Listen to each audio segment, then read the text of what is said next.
हरे कृष्ण।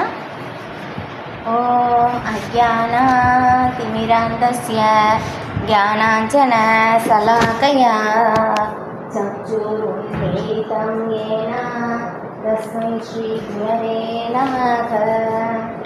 वन्देऽहं श्रीगुरो श्रीयुतापदकमलं श्रीगुरोन् वैष्णवांश्च श्रीरूपं साग्रजातं सहगण रघुनाथान्वितं धंसजीवं साद्वैतं सावधूतं परिजनसहितं कृष्णचैतन्यदेवं श्रीराधाकृष्णपादान् सहगण ललिता श्रीविशाखान्वितांश्च हे कृष्णकरुणासिन्धो दीनबन्धो जगत्पते गोपेश गोपिकान्ता राधाकान्ता नमोऽस्तुते।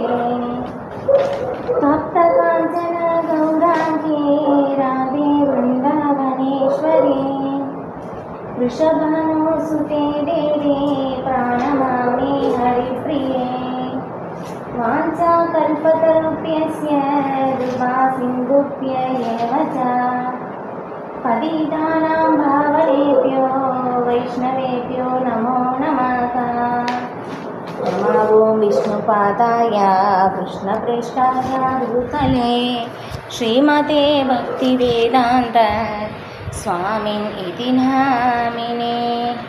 नमस्ते सरस्वती देवे गौरवाणी प्रचारिणे निर्विशेषा शून्यवादी पाश्चात्य विषधारिणे। जय श्री कृष्ण चैतन्य प्रभु नित्यानंद श्री अद्वैत गदाधरा श्रीवासादि गौरभक्तवृंद। हरे कृष्ण कृष्ण कृष्ण हरे हरे हरे राम राम राम हरे हरे। मुखं करोति वाचालं भङ्गुं लङ्घयते गिरिं यद्विभातमहं वन्दे श्रीगुरुं दीनधारिणं परमानन्दमाधवं श्रीचैतन्य ईश्वरं। कृष्णाय वासुदेवाय देवकीनन्दनाय च नन्दगोपकुमाराय गोविन्दाय नमो नमः। ॐ नमो भगवते वासुदेवाय ॐ नमो भगवते वासुदेवाय ॐ नमो भगवते वासुदेवाय। हरे कृष्ण। भगवद्गीதை अध्याயம் 12 श्लोकம் 5।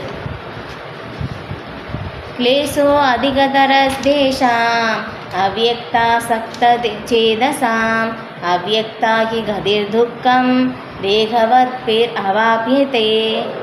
எவரது மனம் பரமனின் தோன்றாத அருவத்தன்மையிடம் பற்றுதல் கொண்டுள்ளதோ அவர்களது வளர்ச்சி மிகவும் கடினமானதாகும். அவ்வழியில் முன்னேற்றம் காண்பது உடலை உடையவர்களுக்கு எப்போதும் சிரமமானதாகும்.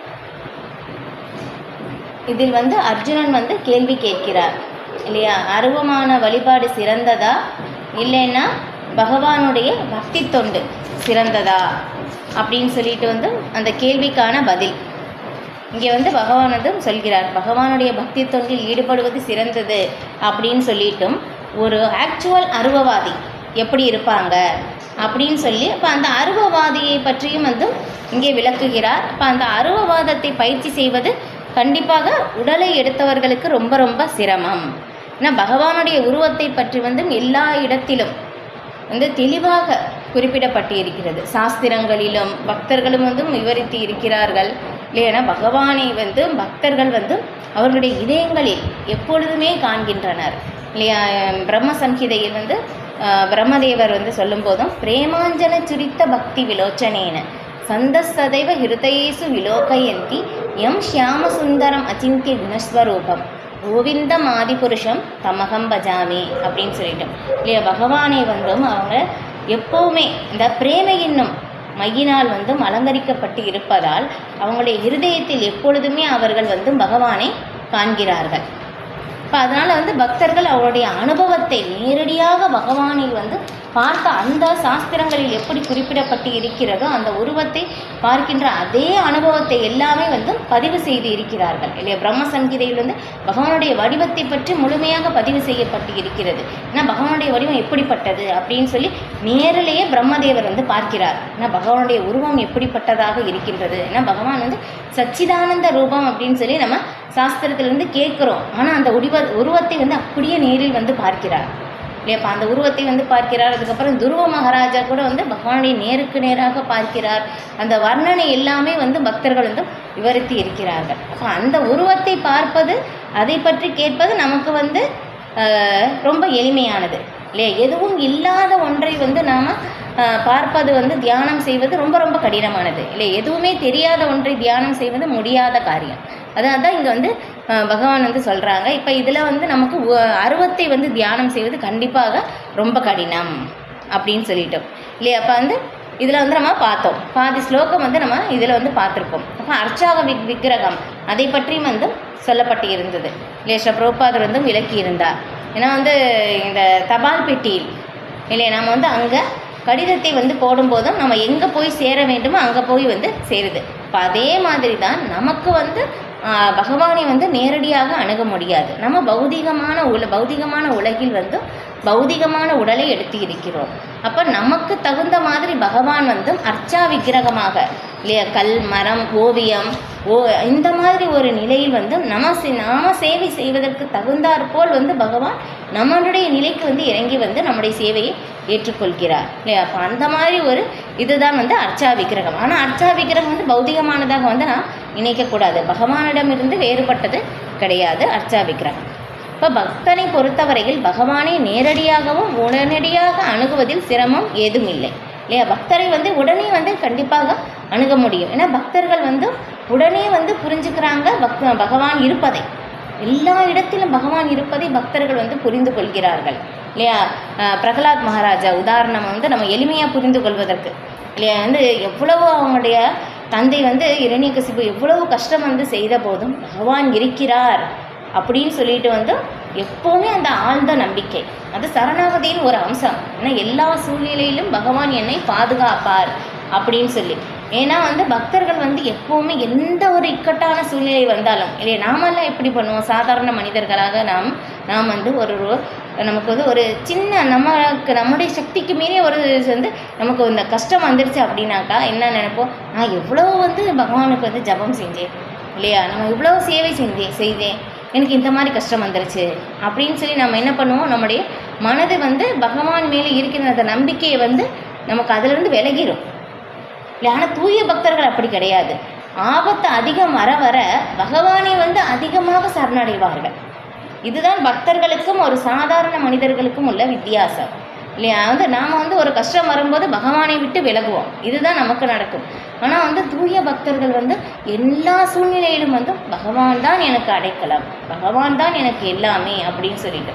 இப்போ இது வந்து பக்தர்களுடைய அந்த ஒரு உயர்ந்த குணம் அப்படின்னு வந்து சொல்லப்படுது. சில ரூப கோஸ்வாமி கூட வந்து இதில் வந்து பக்தி தோன்றின அந்த குணநலன்களை விளக்கும் போதும் முதல் குணமாகவே வந்து இதை விளக்குகிறார், சாந்தீர் அப்படின்னு சொல்லிட்டு. ஏன்னா அமைதியுடைமை. ஏன்னா எவ்வளவு ஒரு இக்கட்டான சூழ்நிலை, துன்பத்திற்கான காரணங்கள் நிறைய இருந்தாலும் எதிலையும் வந்து துன்பமடையாமல் கலக்கமடையாமல் வந்து இருப்பது வந்து தூய பக்தர்களுடைய ஒரு மிக உயர்ந்த குணம் இல்லையே. வந்து பரிசுத்த மகாராஜாவுக்கு வந்து உதாரணமாக கூறுகிறார்கள் இல்லையா. 7 நாள் மரணம், திடீர்னு வந்து ஒருத்தர் வந்து சொல்கிறாங்க நீங்கள் வந்து 2 நாளில் இறந்துருவீங்க அப்படின்னு சொன்னால் நமக்கு வந்து எப்படி இருக்கும் இல்லையா. நம்ம வந்து எத்தனையோ ஒரு திட்டங்கள் வந்து நம்ம வந்து வச்சுருப்போம். ஆனால் இந்த திட்டங்கள் எல்லாமே வந்து மரணத்தின் மூலமாக முறியடிக்கப்படும் போது கிருஷ்ணா அப்படின்னு சொல்லி நம்ம சொல்கிறதுக்கு நினைவு வராது இல்லையா. ஆனால் வந்து பரிசுத்த மகாராஜா எந்த கலக்கமும் அடையவில்லை, ஒரு அரசராக இருந்தார், எல்லாமே அவருடைய ஆட்சியின் கீழ் வந்து எல்லாமே வந்து இருந்தது.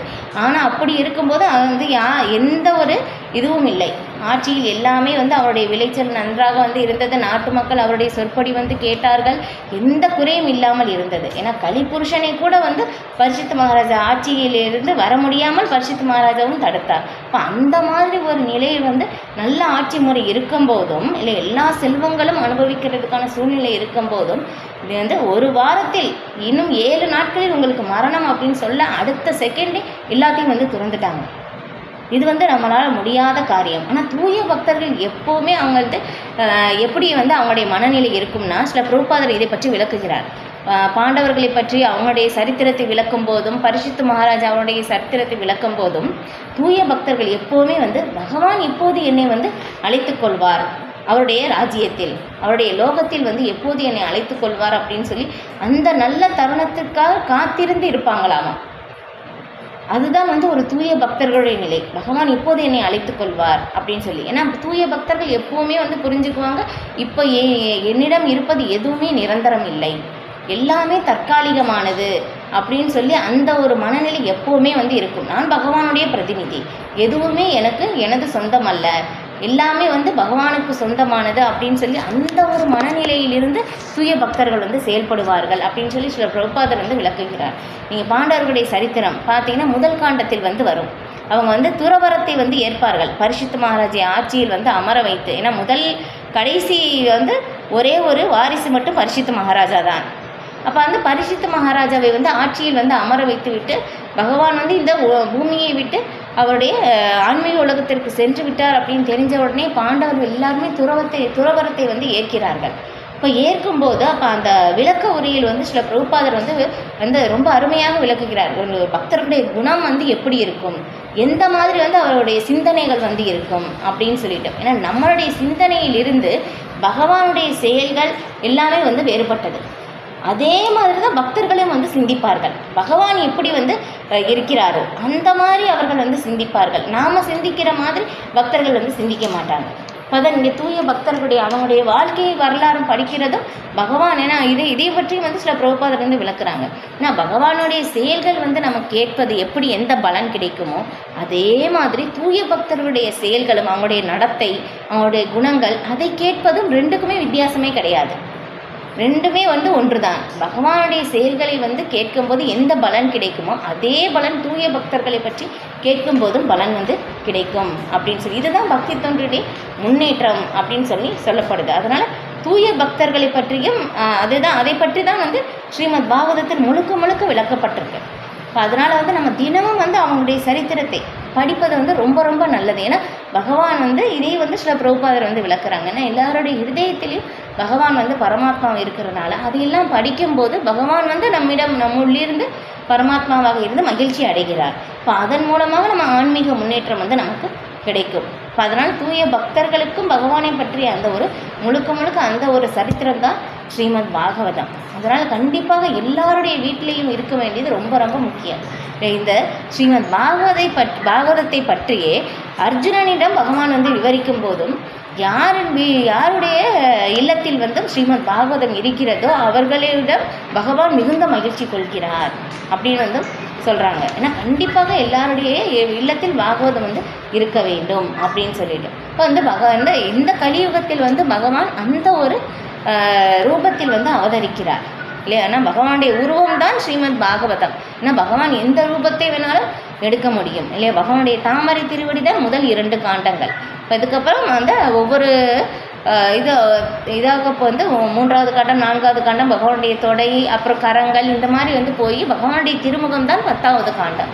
இப்போ இந்த மாதிரி வந்து பகவானுடைய உருவமாகவே வந்து ஸ்ரீமத் பாகவதம் வந்து சொல்லப்படுது. அப்போ கண்டிப்பாக இந்த ஸ்ரீமத் பாகவதம் வந்து எங்கே இருக்கோ ஏன்னா பகவான் எங்கே இருக்காங்களோ அங்கே 33 கோடி தேவர்கள் வந்து இருக்காங்க இல்லையா. அப்போ அந்த மாதிரி வந்து சொல்லப்படுது. அதனால் கண்டிப்பாக ஸ்ரீமத் பாகவதம் வந்து நம்ம தினமும் ஒரு குறைந்தபட்சம் 1 மணி நேரம் படிப்பது ரொம்ப ரொம்ப நல்லது. இன்னும் அதிகமான நேரம் வந்து நம்ம படிப்பதும் வந்து ரொம்ப ரொம்ப நல்லது. நான் அந்த இடமே வந்து சூழ்நிலை வந்து ரொம்ப ஒரு என்ன சொல்கிறது மங்களகரமான சூழ்நிலையாக வந்து அமையும் கண்டிப்பாக. ஏன்னா இதே வந்து சில பக்தி வினோத் தாக்கூர் அவங்களுடைய சரித்திரத்தில் வந்து பார்க்கும்போதும் அவங்க காலகட்டத்தில் நீங்கள் அவங்களுடைய வாழ்க்கை வரலாறு கேட்டிருக்கலாம். இப்போ அவங்களுடைய இதில் வந்து சரித்திரத்தில் பார்க்கும்போது என்னென்னா ஒருத்தர் வந்து அந்த சித்திகள் எல்லாமே வந்து தெரிந்து வைத்து எதுவுமே தெரியாத அந்த சாதாரண மனிதர்களுக்கு அவங்க என்ன பண்ணுறாங்கன்னா அந்த சாதாரண மனிதர்கள் ஒரு சித்திகள் வந்து காட்டும் போது அவங்க கடவுளோ அப்படின்னு சொல்லி நினைக்கிறாங்க. அந்த மாதிரி நினச்சி எல்லாரையும் வந்து ஏமாத்துறாரு. ஆனால் சில பக்தி வினோத் தாக்கூர் வந்து தூய பக்தராக இருந்ததுனால புரிஞ்சுக்கிட்டாங்க அவர் வந்து ஏமாத்துறார் அப்படின்னு சொல்லிட்டு. இப்போ அதை வந்து தெரிந்து நீ இந்த மாதிரி செய்யக்கூடாது அப்படின்னு சொல்லி எதிர்த்ததுனால அவங்க என்ன பண்ணாங்கன்னா அந்த அந்த சூன்யம் அப்படின்னு சொல்லுவாங்க இல்லையா, அது எல்லாமே வந்து அவங்க வந்து அவங்க மீது அவருடைய மகன் மீதும் அவர் மீது ஏவி விடுறாங்க. அவங்களுடைய மகன் வந்து காய்ச்சலால் வந்து ரொம்ப உடம்பு சரியில்லாமல் படுக்கும்போது சில பக்திவினோத் தாக்கூர் புரிந்து கொண்டார். அப்போ வந்து அவங்க என்ன பண்ணுறாங்கன்னா, அவங்க இடைவிடாமல் எந்த ஒரு கேப்பும் இல்லாமல் தொடர்ந்து அவங்க ஸ்ரீமத் பாகவதம் வந்து படிக்கிறாங்க. தொடர்ந்து படிக்கும்போதும் இப்போ அது அவங்க வந்து தவறான ஒரு நோக்கத்திற்காக வந்து அதை வந்து பயன்படுத்தியதனால் அவங்க வந்து சில பக்திவினோத் தாக்கூர் எதுவுமே செய்யலை. அவங்களை சுற்றி சுற்றி வருது, ஆனால் எதுவுமே பண்ண முடியலை. அவங்க தொடர்ந்து ஸ்ரீமத் பாகவதம் படிக்கிறாங்க, அவ்வளோதான். இப்போ அதுக்கப்புறம் என்ன ஆச்சு, அவங்க தவறான நிலைக்கு இதுக்காக பயன்படுத்துறதுனால யார் வந்து அவங்க ஏவி விட்டாங்களோ அவங்களுக்கு திரும்ப போயிடுச்சு, அவங்களே வந்து அழிச்சிருச்சு. இப்போ அந்த ஸ்ரீமத் பாகவதம் வந்து எல்லாத்துக்கும் வந்து இது இல்லையா சொல்லுவாங்க சில பேர், எனக்கு அந்த மாதிரி ஒரு கஷ்டம், இந்த தோஷங்கள் இருக்குது, எல்லாத்தையும் வந்து அழிக்கக்கூடியதாக வந்து இருக்கின்றது பகவானுடைய நாமம், பகவானுடைய லீலைகள் எல்லாமே வந்து இப்போ அந்தளவுக்கு சக்தி வாய்ந்ததாக இருக்குது இல்லையா. நம்ம வந்து சிக்ஷாஷ்டகத்தில் வந்து படிக்கிறோம், நாம் மகாரி பகுத்தா நிஜ சர்ப்ப சக்தி அப்படின்னு சொல்லி எல்லா வந்து சக்திகளையும் நான் நாமத்தில் வைத்திருக்கிறேன். இப்போ இந்த கலியுகத்தில் நாமத்திற்கு அவ்வளவு சக்தி வாய்ந்ததாக இருக்கின்றது. இதே வந்து ஒரு மூத்த பக்தர் கூட வந்து அவங்க வந்து அந்த ஆரம்ப நிலையில் பக்தியில் இருக்கும்போதும் ஒரு இடத்துல தங்கி இருக்கும்போது இந்த மாதிரி அந்த ஒரு இந்த என்ன சொல்கிறது ஆயில் முடியாமல் வந்து அந்த ஆவிகள் எல்லாமே வந்து சுற்றிட்டு இருக்கோம் அப்படின்னு சொல்லுவாங்க இல்லையா. அந்த ஒரு வீட்டில் அந்த இடத்துல வந்து அவங்க அந்த பிரம்மச்சாரி வந்து போய் தங்கிட்டாங்களாமா. ஒரு மூத்த பக்தர் அவங்களுடைய அனுபவத்தை வந்து சொல்கிறாங்க. இப்போ இந்த மாதிரி தங்கி இருக்கும்போது அவங்களுக்கு நைட்டெல்லாம் தூங்கும்போது அந்த விதமான சப்தங்கள் வந்து கேட்குது. இதை வந்து பயந்து குரு மகாராஜ் கிட்ட வந்து அவங்க வந்து சொல்லும் போதும் இது எல்லாமே வந்து ஒரு பெரிய விஷயமே கிடையாது, நீ ஹரிநாமம் வந்து சத்தமாக சொல்லு, அது சரியாயிரும் அப்படின்னு சொல்லி வந்து சொன்னாங்க அப்படின்னு சொல்லி அவங்களுடைய அனுபவத்தை வந்து பகிர்ந்து கொண்டார்கள். அப்போ வந்து இது எல்லாத்துக்குமே வந்து தீர்வு இல்லையா. பகவான் வந்து பகவத்கீதையில் வந்து என்ன சொல்கிறாங்க கடைசியில், சர்வதர்மான் பரித்யஜ்ய மாம் ஏகம் சரணம் ரஜ அகம் துவாம் சர்வ பாபேபிய மோக்ஷயிஸ்யாமி மாசுச்சக அப்படின்னு சொல்லி இல்லையா. எல்லா விதமான தர்மங்களையும் துறந்து என்னிடம் சரணடைவாயாக, உன்னை எல்லா பாவ விளைவுகளிலிருந்தும் நான் விடுவிக்கின்றேன், பயப்படாதே அப்படின்னு சொல்லி இல்லையா. நம்ம வந்து ஒரே ஒரு தடவை மட்டுமே பகவானே நீங்கள் தான் எல்லாமே அப்படின்னு சொல்லி இந்த முழு சரணாகதி நம்ம அடைந்தோம் அப்படின்னாக்கா நான் வந்து அந்த பக்தருடைய பொறுப்பை பகவானே ஏற்றுக்கொள்கிறார் அப்படின்னு சொல்லி வந்து சைத்தன்ய சரிதாமிரத்தில் வந்து அதில் வந்து குறிப்பிடப்பட்டு இருக்கிறது. அதில் வந்து மேற்கோளாக வந்து குறிப்பிடப்பட்டு இருக்கிறது. இப்போ இந்த மாதிரி வந்து நிறைய இடத்துல வந்து சொல்லப்பட்டிருக்கு. ஏன்னா பகவானுடைய நாமம் தான் இந்த கலியுகத்தில் மிகவும் சக்தி வாய்ந்ததாக இருக்குது. எந்த ஒரு ஆபத்திலும் நம்ம வந்து என்ன சொல்கிறது, ஒரு ஆபத்தான சூழ்நிலையில் இருந்தாலும் மிக கொடிய பாவம் நம்ம செஞ்சிருந்தாலும் நாமத்திடம் சரணடைவதால் நமக்கு பாதுகாப்பு கிடைக்கும், இதுவும் சொல்லப்பட்டிருக்கு. இப்போ அந்த அளவுக்கு ஏன்னா எல்லா சூழ்நிலையிலும் நாம் பகவானை சரணடைய வேண்டும், அதுதான் முக்கியம். நாம் என்ன பண்ணுவோம், ரொம்ப கஷ்டம் வரும்போது அதை விட்டுருவோம், இதுதான் நம்மளுடைய ஒரு நிலை. ஆனால் தூய பக்தர்கள் வந்து அப்படி கிடையாது, அதுதான் நம்மளுடைய உயர்ந்த குணங்கள் வந்து அங்கே வெளிப்படுத்தப்படுது. அதான் இங்கே சொல்லப்படுது, பக்தனை பொறுத்தவரையில் பகவானை நேரடியாகவும் உடனடியாகவும் அணுகுவதில் சிரமம் ஏதுமில்லை. ஆனால் ஆன்மீக தன்னுணர்வுக்காக அருவத்தன்மையை பின்பற்றுபவர்களது வழி மிகவும் சிரமமானதாகும். இன்றைக்கி நான் வந்து படித்தேன் ஸ்ரீமத் பாகவதத்தில் என்ன சொல்லப்பட்டிருக்குன்னா, அதிர்ஷ்ட தேவதையான லக்ஷ்மி தேவியை விட துளசி தேவிக்கு வந்து பகவான் வந்து அதிக மதிப்பு கொடுக்கின்றார் அப்படின்னு சொல்லிட்டு வந்து சொல்லப்படுது. ஏன்னா அதிர்ஷ்ட தேவதையான லக்ஷ்மி தேவி கூட வந்து அவருடைய பக்தர் அவர்களுக்குன்னு தனியாக பக்தர்கள் வந்து இருப்பாங்க. அவங்களுடைய மகிழ்விப்பதற்காக சில நேரம் பகவானுடைய வந்து பிரிந்து வந்து செல்ல வேண்டியிருக்கு. ஆனால் துளசி இலை வந்து பார்த்தோம்னா எப்போவுமே பகவானுடைய பாதத்திலே எப்போவுமே இருக்கிறனால இந்த பகவான் வந்து துளசி இலையோடைய அந்த பக்தி தொண்டை பார்த்து வந்து ரொம்ப மகிழ்ச்சி அடைகிறாராம். வைகுண்ட லோகத்தில் கூட வந்து எத்தனையோ மலர்கள் எல்லா பருவ காலங்களிலும் வந்து பூக்கின்ற மலர்கள் கனிகள் எல்லாமே இருந்தாலும் துளசிக்கு தான் அதிக முக்கியத்துவமாமா. அந்த அளவுக்கு வந்து துளசி வந்து மகிமை வாய்ந்ததாக இருக்கின்றது. அந்த துளசியிலேயே தான் பகவான் மாலையாகவும் அணிந்திருக்கிறார் அப்படின்னு சொல்லி அதில் வந்து ரொம்ப அழகாக வந்து சொல்லப்பட்டிருக்கு. வைகுண்ட லோக வர்ணனை பற்றி வந்து சொல்லப்படும் போதும் அதிலேயும் வந்து சொல்லப்பட்டிருக்கு.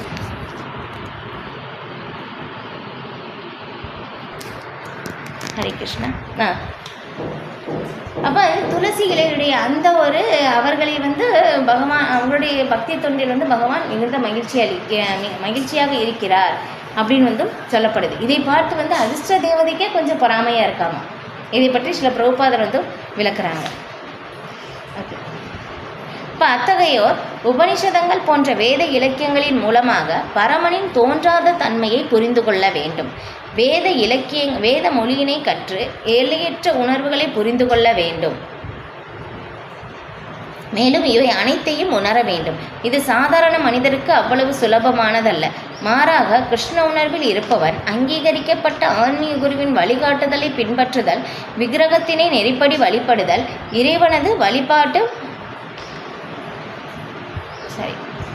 இறைவனது பெருமைகளை கேட்டல், இறைவனுக்கு படைக்கப்பட்ட உணவுப் பொருட்களை பிரசாதமாக உண்ணுதல் என்பன போன்ற எளிய முறைகளின் மூலம் பக்தி தொண்டில் ஈடுபட்டு பரமபுருஷ பகவானை மிகவும் சுலபமாக உணர்ந்து கொள்கிறான் இல்லையா. ஆனால் பக்தர்கள் பகவானை புரிந்து கொள்கிறார்கள். ஆனால் சாதாரண மனிதர்கள் கண்டிப்பாக புரிந்து கொள்வது நிச்சயமாக ரொம்ப கடினமான விஷயம் இல்லையா. பகவான் எப்படி தோன்றாத அந்த அருவத்தன்மையின் மூலமாக இருக்கிறார். இது பகவானுடைய ஒரு அம்சம்தான். ஆனால் அது பூரணமானது கிடையாது. அப்போ அதை எப்படி புரிந்து கொள்வது?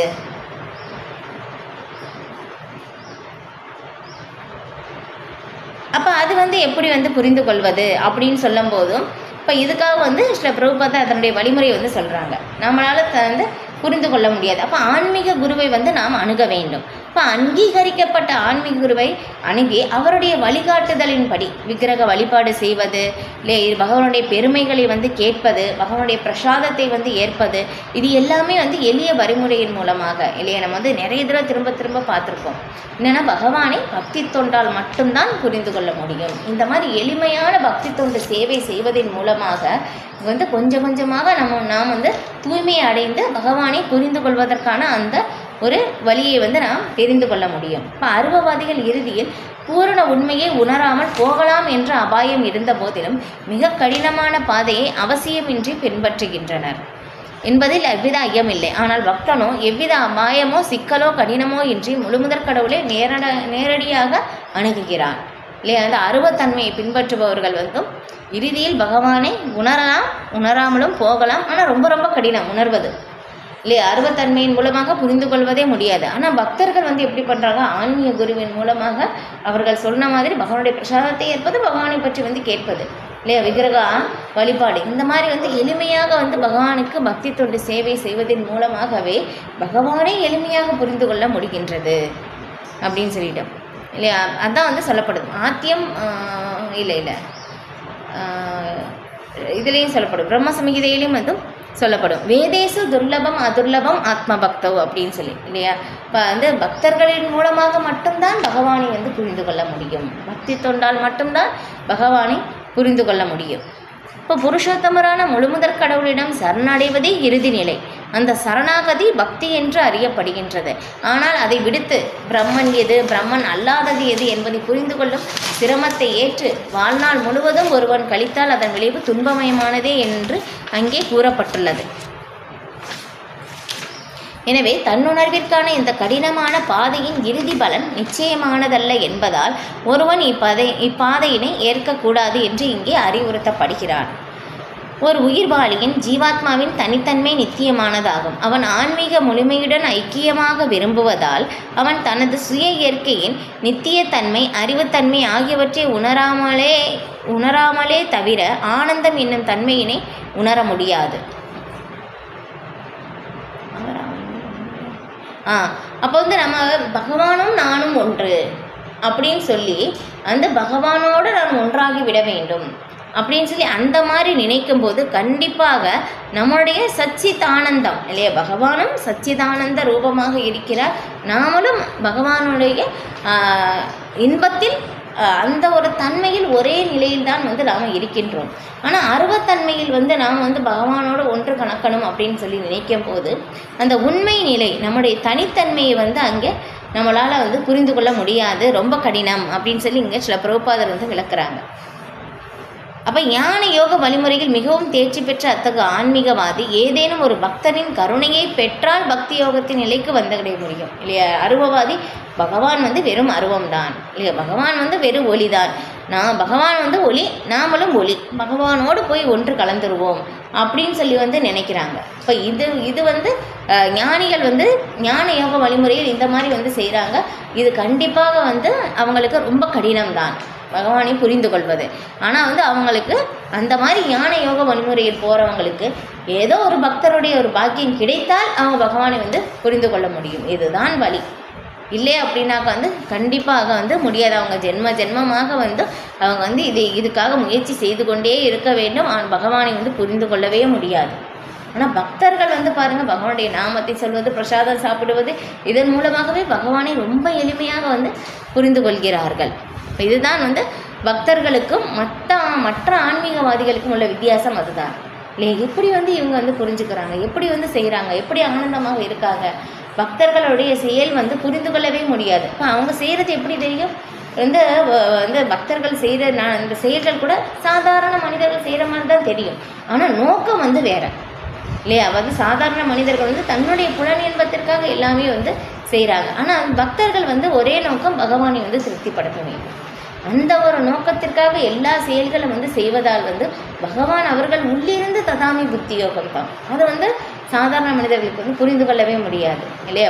பகவானே சொல்கிறாங்க இல்லையா பகவத்கீதையை, என்னிடம் வந்தடைவதற்கான அறிவை நானே வழங்குகிறேன் அப்படின்னு சொல்லி. இப்போ வந்து பக்தர்களை பகவானே வழி நடத்துகிறார் இது இல்லையா? இப்போ வந்து சாதாரண மனிதர்கள் வந்து அது எப்படி நடக்குது, ஏன் நடக்குது, இவங்க ஏன் இந்த மாதிரி செய்கிறாங்க, கண்டிப்பாக வந்து சாதாரண மனிதர்கள் புரிந்து கொள்வது ரொம்ப ரொம்ப கடினம்.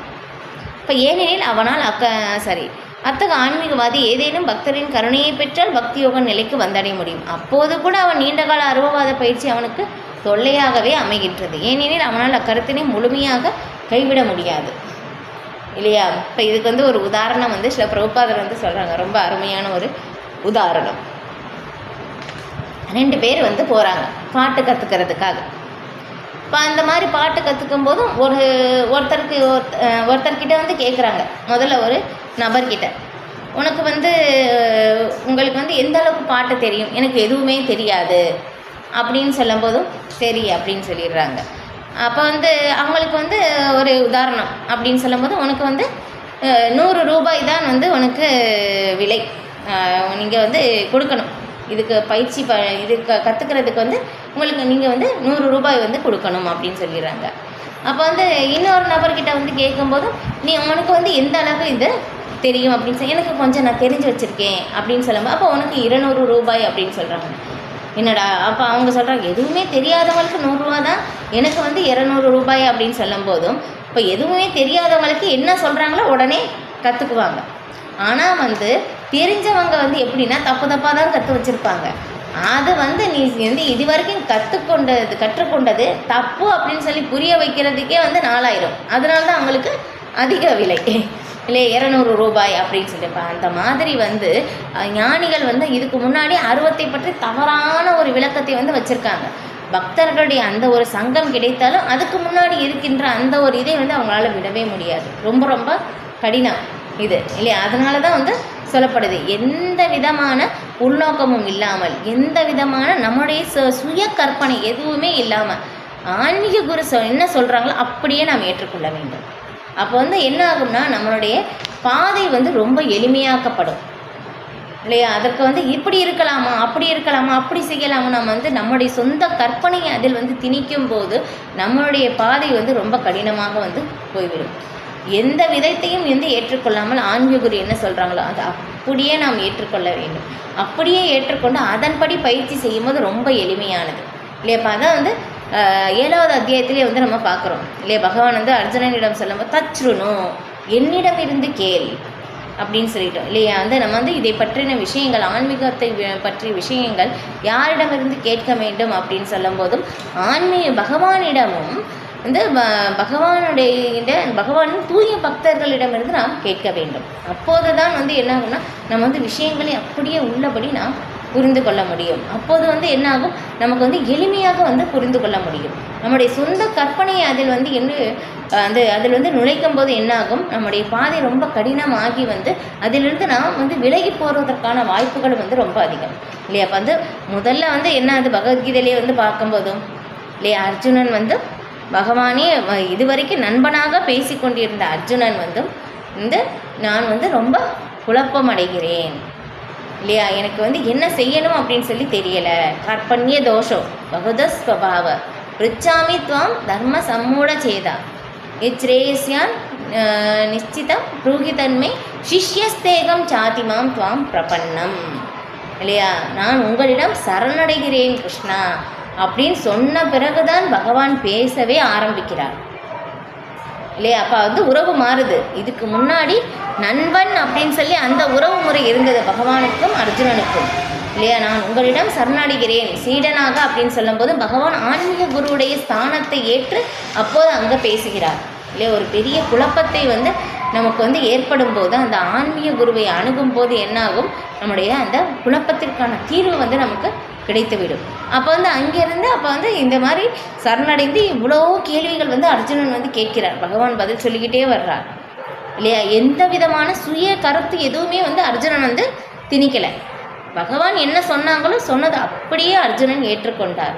கடைசியில் வந்து என்ன சொன்னாங்க, கரிஷிய வச்சனம் தவ இல்லையா. அப்போ அர்ஜுனன் வந்து எப்படி கேட்டார், 40 நிமிடம் இல்லையா, 40 நிமிடம் அந்த குருஷேத்திர போர்க்களத்தில் இல்லையா எல்லாருமே நிற்கிறாங்க. அந்த நடுவில் 2 சேனைகளுக்கு நடுவில் தேர் நிற்கிது, ரதம் நிற்கிது, எல்லாருமே வந்துட்டாங்க. அந்த ஒரு சூழ்நிலையை நான் போர் செய்ய மாட்டேன் அர்ஜுனன் வந்து சொல்லிட்டாங்க இல்லையே. பாருங்களேன், நம்முடைய சூழ்நிலை இல்லையா, நம்ம வந்து ஒரு பெரிய ஒரு என்ன சொல்கிறது, ஒரு திருமணமே அப்படின்னு சொல்லி வச்சுக்கலாம் ஒரு உதாரணத்திற்காக இல்லையா. எல்லாமே நம்ம வந்து ரெடி பண்ணிட்டோம் இல்லையா, எல்லா உறவினர்களையும் அழைச்சிட்டோம் இல்லையா. ஒரு 3 மாதமாக 5 மாதமாக இதற்காக வந்து பெரிய உழைப்பு எல்லாமே வந்து பண்ணிட்டோம். எல்லாருமே வந்துட்டாங்க எல்லா சூழ்நிலையிலும். அந்த கடைசி ஒரு ஸ்பாட் முக்கியமான ஒரு தருணத்தில் வந்து என்ன ஆகுது, இது எல்லாமே வந்து நிறுத்த வேண்டும் அப்படின்னு சொல்லும்போது எப்படி இருக்கும் இல்லையா. அப்போ அதே ஒரு சூழ்நிலை தான் அர்ஜுனன் வந்து 2 சேனைகளுக்கு நடுவில் வந்து தேர் வந்து நிற்கிது. கிருஷ்ணா நான் போர் செய்ய மாட்டேன் அப்படின்னு சொல்லி அர்ஜுனன் சொன்ன உடனே வந்து அந்த ஒரு 40 நிமிடம் அந்த ஒரு 40 நிமிடம் எல்லாமே ஸ்தம்பித்த நிலையில் வந்து இருந்தாங்களாமா. என்ன நடந்ததுன்னு கூட 40 நிமிடம் யாருக்குமே தெரியல. ஆனால் பக்தர்களுக்கு மட்டும், ஒரு சில பக்தர்களுக்கு மட்டும்தான் பகவத்கீதை சொன்ன அந்த ஒரு இதை வந்து அர்ஜுனனுக்கும் பகவானுக்கும் நடந்த அந்த ஒரு கான்வர்சேஷன் வந்து கேட்க முடிந்தது. இப்போ அந்த மாதிரி வந்து கேட்கும்போது அப்போ அர்ஜுனன் வந்து 40 நிமிடம் கேள்விகளை கேட்கிறார், பகவான் வந்து பதில் சொல்கிறார். அப்போ கடைசியில் வந்து அர்ஜுனன் முழுமையாக புரிந்து கொண்டார் பகவத்கீதை இல்லையா. நம்ம எத்தனை வருடங்களாக நாம் படிக்கிறோம், நமக்கு புரியலை இல்லையா. கடைசியில் அர்ஜுனன் சொன்னது கரிஷிய வச்சனம் தவ. அந்த ஒரு மனநிலைக்கு வந்து நாம் வர வேண்டும். கிருஷ்ணா நீங்கள் தான் எல்லாமே அப்படின்னு சொல்லிட்டு அந்த ஒரு புரிதலுக்கு வந்து அந்த ஒரு நிலையிலிருந்து நாம் செயல்பட வேண்டும். அதுதான் இல்லையா. பகவான் சொல்லிட்டாங்க சரணாகதி அப்படின்னு சொல்லி, சரண்டர் பண்ணணும் அப்படின்னு சொல்லிட்டு. அப்போ அந்த சரணாகதி தான் எப்படி பண்ணணும், அதற்காகத்தான் வந்து நாம் வந்து முயற்சி செய்து கொண்டே இருக்க வேண்டுமாமா. அதுதான் மிகப்பெரிய நமக்கு கவலையாக இருக்க வேண்டும் அப்படின்னு சொல்லி வந்து பக்தர்கள் வந்து விளக்குறாங்க. ஏன்னா அந்த சரணாகதி தான். அப்போ அந்த சரணாகதி முழுமையாக அடைந்தால் அவருடைய பொறுப்பை முழுமையாக பகவான் ஏற்றுக்கொள்கிறார் இல்லையா. பிரகலாத் மகாராஜா பாருங்களேன், பகவான் தான் எல்லாமே, என்ன நடந்தாலும் சரி. இப்போ அந்த ஒரு சூழ்நிலையில் அவருடைய பொறுப்பை முழுமையாக பகவான், எனக்கென்று எதுவுமே இல்லை, எல்லாமே பகவான் தான் அப்படின்னு சொல்லி அந்த ஒரு மிக உயர்ந்த சரணாகதி இல்லையா. அப்போ அந்த ஒரு நிலைக்கு நாம் எல்லாமே வர வேண்டும் இல்லையா. கண்டிப்பாக ஒவ்வொரு உயிர்வாளியும் இந்த ஒரு நிலைக்கு நாம் வந்தே ஆக வேண்டும் இல்லையா. கண்டிப்பாக வந்து இந்த பிறவியில் இல்லைனாலும் ஏதோ ஒரு பிறவியில் நாம் வந்து தான் ஆக வேண்டும். அப்போ தான் இந்த பிறப்பு சுழற்சியிலிருந்து நாம் விடுதலை அடைந்து பகவானுடைய லோகத்தை அடைய முடியும் இல்லையா. அப்போ அதுதான் நமக்கு ஒரு மிகப்பெரிய கவலையாக இருக்க வேண்டும். நம்ம வந்து ஒரு சின்ன சின்ன பிரச்சனை இங்கே நடக்கிறது எல்லாமே, ஏன்னா இந்த உலக சூழ்நிலையே அதுதான் இல்லையா. இங்கே பிறப்பு இருக்குது, இறப்பு இருக்குது, முதுமை இருக்குது, வியாதி இருக்குது. நாளையுமே வந்து நம்மளால் வந்து தடுக்கவே முடியாது இல்லையா. இந்த சூழ்நிலையில் வந்து இந்த பௌதிக உலகத்தில் 4மே இருக்குது. அப்புறம் 3 வகை துன்பங்கள் இருக்குது, பிற உயிரினங்களால் துன்பம் இருக்குது. அப்புறம் நம்முடைய மனதுக்குள்ளேயே நமக்கு நிறைய இந்த மன அழுத்தங்கள் வந்து ஏற்படுது. அதுக்கப்புறம் இந்த இயற்கை சீற்றங்கள் வருது இல்லையா. இது எல்லாமே வந்து இந்த பௌதிக உலகத்திலிருந்து நாம் தடுக்கவே முடியாது இல்லையா. ஒரு பிரச்சனை முடிந்தால் இன்னொரு பிரச்சனை எல்லாருக்குமே வந்து கொண்டே இருக்கும். அது எல்லாமே தற்காலிகமானது இல்லையா. ஆனால் வந்து இதிலிருந்து முழுமையான ஒரு தீர்வு இல்லையா, பகவானுடைய தாமரை திருவடியை நாம் சரணடைய வேண்டும் இல்லை. நம்ம வந்து திருக்குறளில் வந்து படிப்போம் இல்லையா, 10வது ஸ்கூலில் வந்து படிச்சிருப்போம் இல்லையா.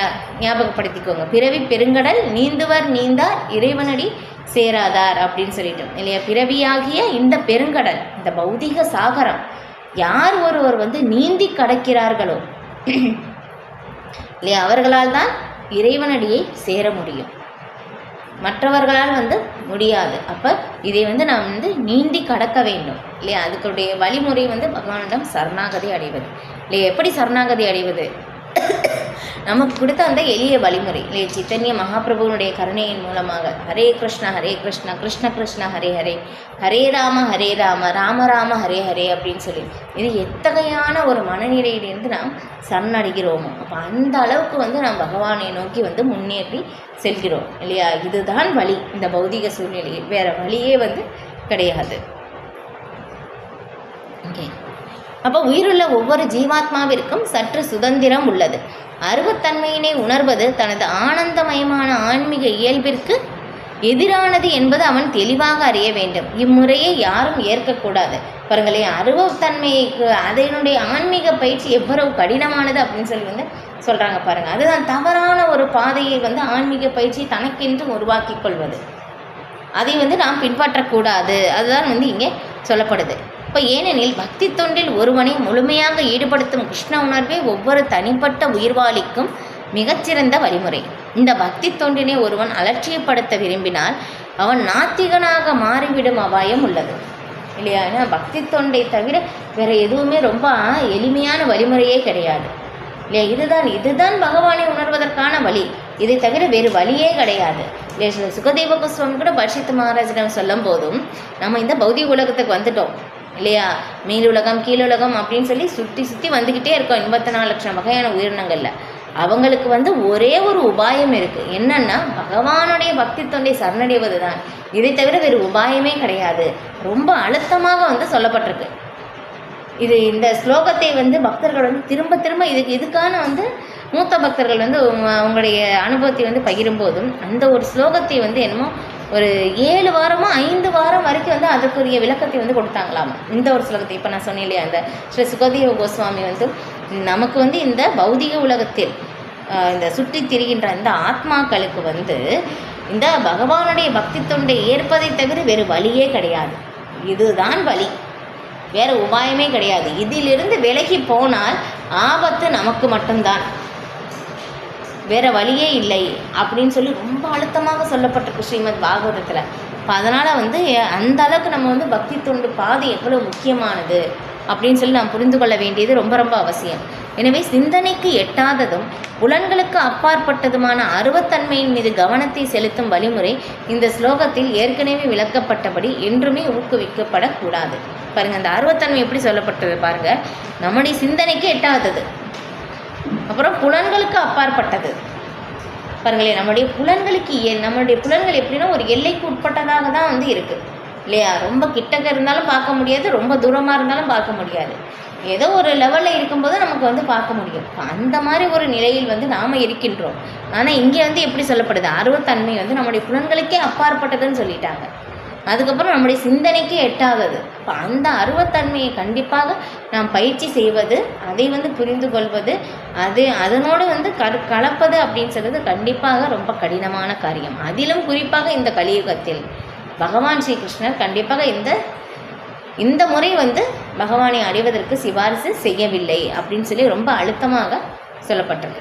ஓகே, ஸ்லோகம் 6-7. ஏது சர்வாணி கர்மாணி மயி சந்நியஸ்ய மத்பராக அனன்யேனைவ யோகேன மாம் தியாயந்த உபாஷதே தேஷாமகம் சமுதர்த்தா மிருத்யு சம்சார சாகராத் பவாமி ந சிராத் பார்த்த மய்யாவேஷித சேதசாம். ஆனால் தங்களது எல்லா செயல்களையும் எனக்காக துறந்து பிறலாமல் என் மீது பக்தி செலுத்தி எனது பக்தி தொண்டில் ஈடுபட்டு எப்போதும் என் மீது தியானம் செய்து தங்களது மனதை என்னில் நிறுத்தி எவரெல்லாம் என்னை வழிபடுகிறார்களோ விருதாவின் மகனே, அவர்களை பிறப்பு இறப்பு என்னும் கடலிலிருந்து உடனடியாக காப்பாற்றுபவனாக நான் இருக்கின்றேன் இல்லையா. பாருங்கள், ரொம்ப பகவான் வந்து பாருங்கள் நிறைய சொல்கிறாங்க பாருங்கள். தங்களது எல்லா செயல்களையும் எனக்காக துறந்து, இது கடைசியிலேருந்து பகவத்கீதை சாரமே அதுதான் இல்லையா. எல்லா தர்மத்தையும் துறந்து என்னிடம் சரணடை, கிருஷ்ணருக்காக மட்டும்தான் செய்யணும். இது வந்து எப்படி சொல்லலாம்னா ஒரு சுயநலம் இல்லையா. என்ன மட்டும்தான் பார்க்கணும். இந்த குழந்தைகள் வந்து இப்போ சிறு குழந்தைகள் சொல்லுவாங்க இல்லையா, யார்கிட்டையும் பேசாத, இல்லையா?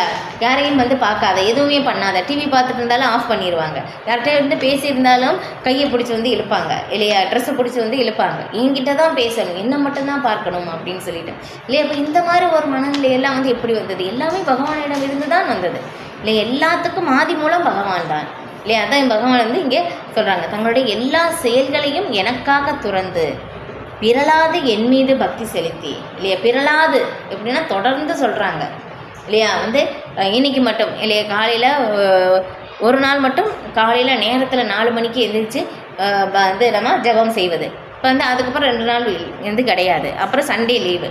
இப்போ இந்த மாதிரி வந்து விட்டு விட்டு பண்ணுறது அந்த மாதிரி எல்லாம் கிடையாது. விரலாது என் மீது பக்தி செலுத்தி எனது பக்தி தொண்டில் ஈடுபட்டு எப்போதும் என் மீது தியானம் செய்து இல்லையா? எப்போவுமே அர்ஜுனன் கிட்ட வந்து பகவான் வந்து அதுதான் சொல்லுவாங்க, நீ வந்து என்னை வந்து நினைத்து கொண்டே நீ உன்னுடைய கடமையை செய் அப்படின்னு சொல்லி நம்ம வந்து பார்ப்போம்.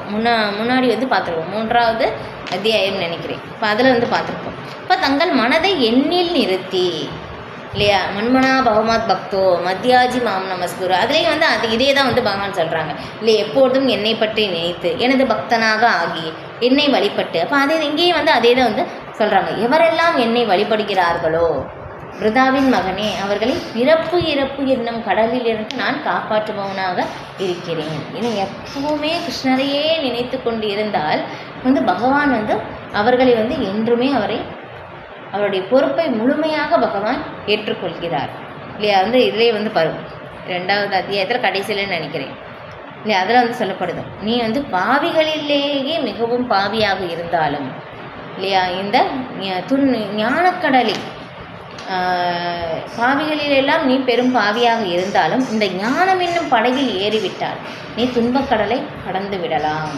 அப்படின்னு சொல்லிட்டோம் இல்லையா? வந்து கண்டிப்பாக வந்து இங்கே முன்னாடி சொன்ன மாதிரியே ஒரு ஆன்மீக குருவை அணுகி அதனுடைய வழிமுறையை நாம் பயிற்சி செய்யும் போது கண்டிப்பாக இந்த பிறப்பு இறப்பு சுழற்சியிலிருந்து பகவான் வந்து நம்மை காப்பாற்றுவார். அதுதான். இப்போ ஜட இருப்பிலிருந்து வெகு விரைவில் பகவானாலேயே விடுவிக்கப்படும் பக்தர்கள் மிகவும் அதிர்ஷ்டசாலிகள் இல்லையா? பகவானே வந்து அவர்களை வந்து விடுவிக்கிறார்.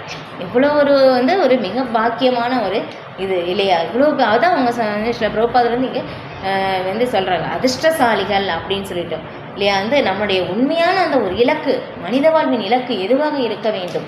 நான் வந்து இந்த பௌதிக உலகத்திலிருந்து விடுதலை அடைந்து பிறப்பு இறப்பு சுழற்சி இந்த விடுதலை அடைந்து ஆனால் என்னுடைய உண்மையான உலகம், உண்மையான வீடு கோலோக விருந்தாவனம் அங்கே வந்து நாம் அடைய வேண்டும். அதுதான் நம்முடைய உண்மையான இலக்காக வந்து இருக்க வேண்டும். அப்போ தூய பக்தி தொண்டில் ஈடுபடுபவன் இறைவர் மிகப்பெரியவர் என்றும் ஜீவாத்மா அவருக்கு கீழ்ப்படிந்தவன் என்னும் உணரும் நிலைக்கு வருகின்றான்.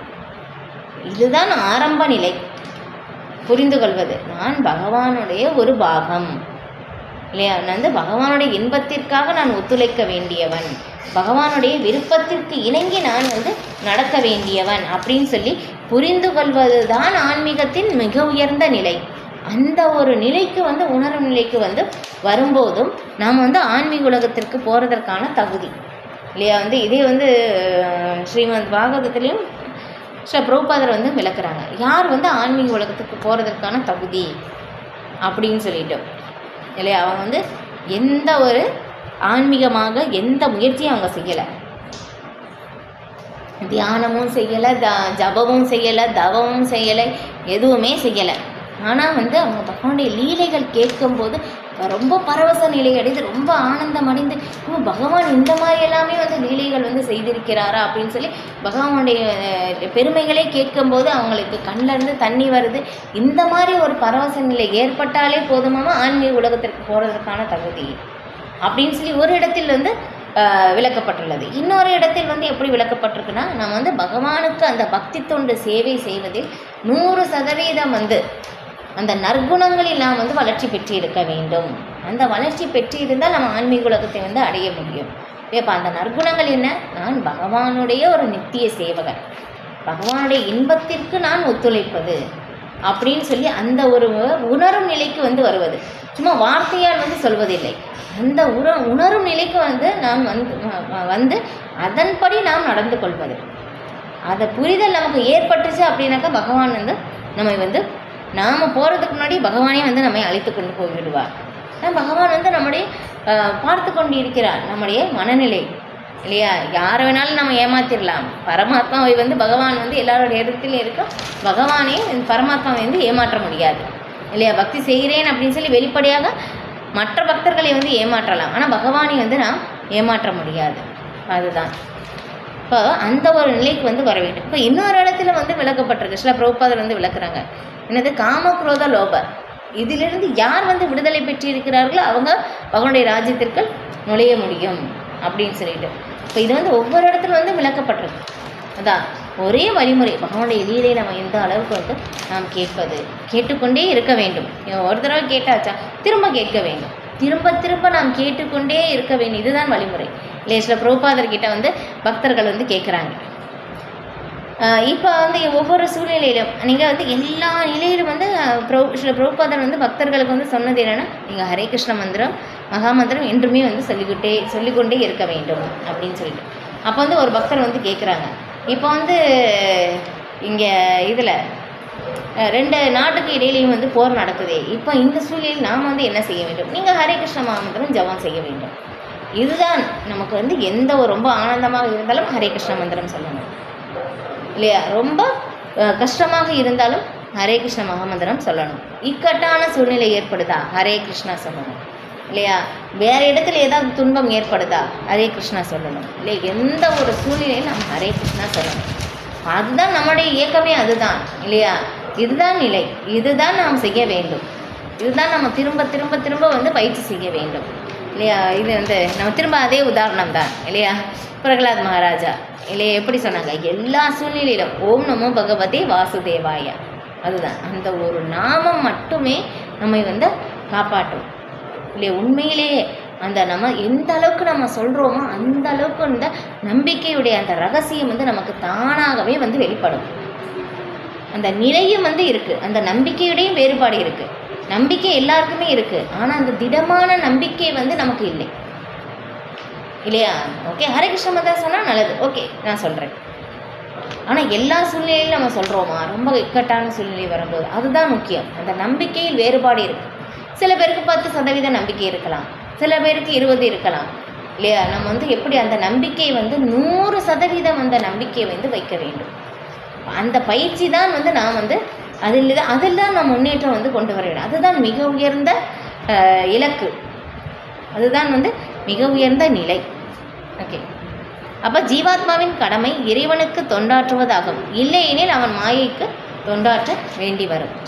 முன்னரே கூறப்பட்டது போல் பரமபுருஷ பகவானை பக்தி தொண்டால் மட்டுமே புரிந்து கொள்ள முடியும்.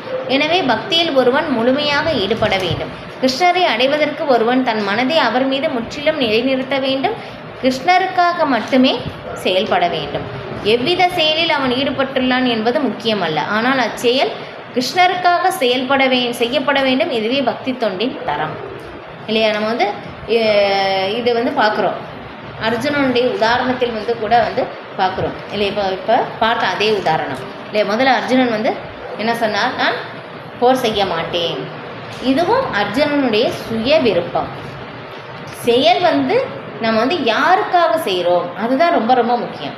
ஒரு சத்திரனுடைய கடமை வந்து போர் செய்வது தான் இல்லையா? அப்போ வந்து அப்போ அர்ஜுனன் வந்து போர் செய்வதற்காகத்தான் அங்கே இரு சேனைகளுக்கும் நடுவில் தேரை நிறுத்த வேண்டும் அப்படின்னு வந்து சொல்லும் போதும், இப்போ வந்து எல்லாரையும் பார்த்த உடனே சுற்றியில் வந்து யார் பார்க்குறாங்க?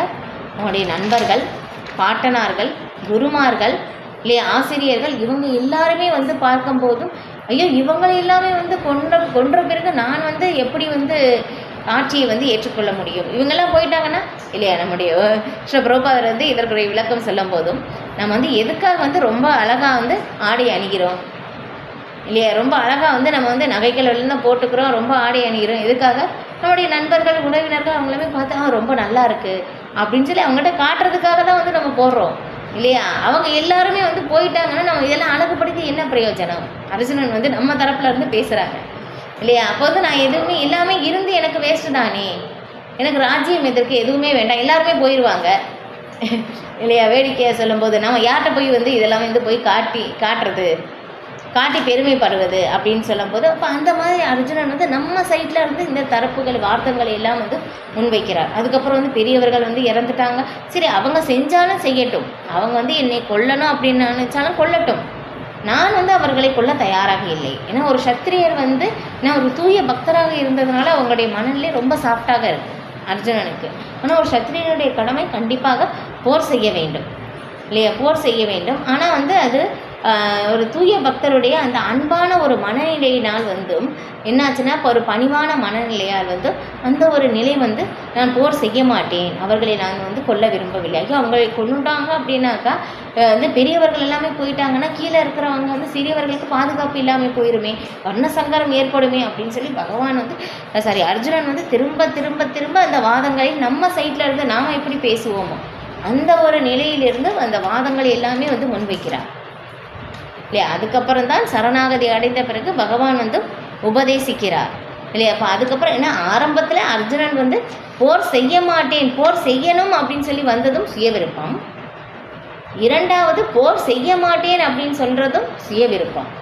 ஆனால் கடைசியில் வந்து உபதேசங்கள் எல்லாமே கேட்ட பிறகு கிருஷ்ணா நீங்கள் என்ன சொல்கிறீங்களோ அதன்படி நான் செய்கிறேன்.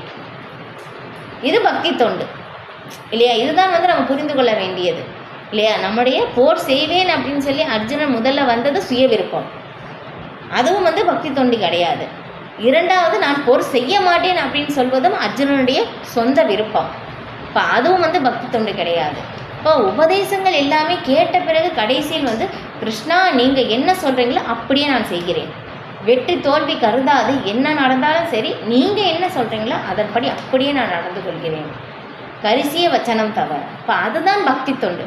கிருஷ்ணர் என்ன சொல்கிறாங்களோ அதை அப்படியே நாம் செய்ய வேண்டும், அதுதான் பக்தி தொண்டு செய்வேன் இல்லையா. அந்த ஒரு மனநிலையை வந்து நாம் பயிற்சி செய்ய வேண்டும். அந்த பயிற்சிக்குரிய அந்த வழிமுறை அதை பற்றி தான் பகவத்கீதை ஸ்ரீமத் பாகவதத்தில் வந்து விளக்கப்பட்டிருக்கு. இதை வந்து நாம் எப்படி வந்து புரிந்து கொள்வது இல்லையா, ரொம்ப ரொம்ப கடினம் இதை பற்றி நாம் புரிந்து கொள்வது. அதான் வந்து சொல்லப்படுது, யார் ஒருவர் பகவானிடமும் ஆன்மீக குருவிடமும் அசையாத நம்பிக்கை வந்து வைச்சிருக்காங்களோ அவங்களுக்கு வேதங்களுடைய ரகசியம் சூக்ஷ்மங்கள் எல்லாமே தானாகவே வெளிப்படுத்தப்படும். இதுதான் வழி. ஆன்மீக குரு எந்த அளவிற்கு நம் மீது திருப்தி அடைகிறாரோ அந்த அளவிற்கு அந்த ஆன்மீக ரகசியங்கள் வந்து நமக்கு தானாகவே வந்து வெளிப்படுத்தப்படும். இதுதான் வழிமுறை, வேறு வழியே வந்து கிடையாது. திரும்ப திரும்ப திரும்ப வந்து சொல்லப்பட்டிருக்கு இதுதான். ஓகே, இப்போ இன்னொரு உதாரணம் கூட வந்து நம்ம பார்க்கலாம் இல்லை. நம்ம வந்து இந்த உதாரணம் வந்து இதுக்கு முன்னாடி வந்து பார்த்துருக்கோம். ஏன்னா வந்து ஒரு 3 பேர் வந்து ஒரே வேலையை தான் வந்து செய்கிறாங்க இல்லையா. ஒருத்தர்கிட்ட வந்து கேட்குறாங்க நீங்கள் என்ன பண்ணுறீங்க அப்படின்னு சொல்லி, என்னுடைய பலத்தை காட்டுவதற்காக நான் கல் உடைக்கிறேன் அப்படின்னு சொல்கிறாங்க. இப்போ இரண்டாவது நபர்கிட்ட வந்து அவரும் கல் தான் உடைக்கிறார். இப்போ அவரிடம் வந்து போய் கேட்கும்போது நீங்கள் என்ன செய்கிறீங்க அப்படின்னு சொல்லி கேட்கும்போது இப்போ அவர் வந்து சொல்கிறாங்க என்னுடைய வயிற்று பிழைப்புக்காக நான் வந்து இதை கல்லை வந்து உடைக்கின்றேன் அப்படின்னு சொல்கிறாங்க. மூன்றாவது நபர் அவரும் கல் உடைக்கிறார். இப்போ அவரிடம் கேட்கும்போது நான் பகவானுடைய சேவைக்காக வந்து செய்கிறேன் இல்லையா. அப்போ அதுதான் அப்போ வந்து செயல் வந்து எதுவாக வேணால் இருக்கலாம், ஆனால் நோக்கம் வந்து யாருக்காக செய்கிறோம் அதுதான் வந்து ரொம்ப ரொம்ப முக்கியம். இதுதான் வந்து ஒரு சின்ன வந்து ஒரு வேறுபாடு. இதுதான் பக்தி தொண்டினுடைய சூக்ஷ்மம் வந்து அதில் வந்து நமக்கு வந்து அடங்கியிருக்கு. இப்போ அதான் வந்து இங்கே சொல்லப்படுது. இப்போ புருஷோத்தமரான முழுமுதற் கடவுளை திருப்தியோட செய்வதை தவிர வேறு எந்த பலனையும் பக்தன் அடைய விரும்புவது இல்லை. தவிர வேறு எந்த அவனது வாழ்வின் குறிக்கோள் கிருஷ்ணரை மகிழ்விப்பதே. குருஷேத்திர போர்க்களத்தில் அர்ஜுனன் செய்ததை போல கிருஷ்ணரது திருப்திக்காக எல்லாவற்றையும்